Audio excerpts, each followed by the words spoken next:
በምክር ቤት አባልነት የማትቀጥሉ ነገር ግን የብልጽግና አባል ስለሆናችሁ የመንግስቱ አካል ሆናችሁ በተለያየ ደረጃ ለምታገለግሉ የፓርቲያችን አባላት ላለፉት 5 ዓመታት ለነበራችሁ አገልግሎት ድርጊታችን እንዲሁም መንግስት ከፍተኛ ክብርና ምስጋና ያለው መሆኑን ልገልጽላችሁ ፈልጋለሁ።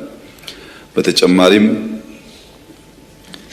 በተፎካካሪ ፓርቲ ተወክላችሁ ላለፉት 5 ዓመታት በእውቀታችሁ፣ በአቅማችሁ፣ በመሻታችሁ ልክ ሀገራችሁን ያገለገላችሁ በዚህ ምክር ቤት ውስጥ ድምጻችሁን ያሰማችሁ ለምሳሌ ክቡር አቶ ባርጤማ ፈቃዱና የኢዜማ ፓርቲ አባላት በሙሉ እንዲሁም ክቡር አቶ ደሳለኝ ጫኔና የአብን ፓርቲ አባላት በሙሉ ዶክተር መብራቱ አለሙ እና ሌሎችም የተፎካካሪ ፓርቲ አባላትና የግል ተወዳዳሪዎች ላለፉት 5 ዓመታት በዚህ ምክር ቤት ውስጥ ቆይታችሁ የህዝብ ጥያቄ፣ የፓርቲያችን ጥያቄ፣ የኛ አመለካከት ብላችሁ ላራመዳችሁት ሐሳብ፣ ጥያቄ፣ አስተያየት በሙሉ ከፍ ያለ ምስጋና ማቅረብ እፈልጋለሁ።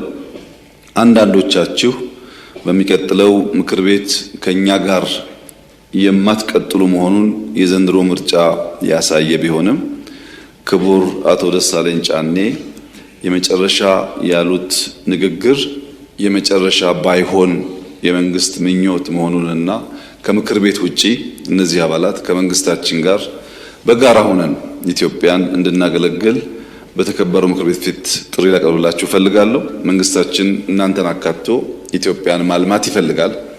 ኢትዮጵያ የጋራ ሀገራችን ናት። እኛም እናንተም ልጆቿ ነን። በምክር ቤት ብቻ ሳይሆን በተለያየ ዘርፍ ተባብረን ኢትዮጵያ እንድናበለጽግ አብረን እንድንሰራ ጥሪ ላቀርብላችሁ ፈልጋለሁና የመጨረሻ እንዲሆን ምኞቴ አለመሆኑን ላረጋግጥላችሁ ፈልጋለሁ።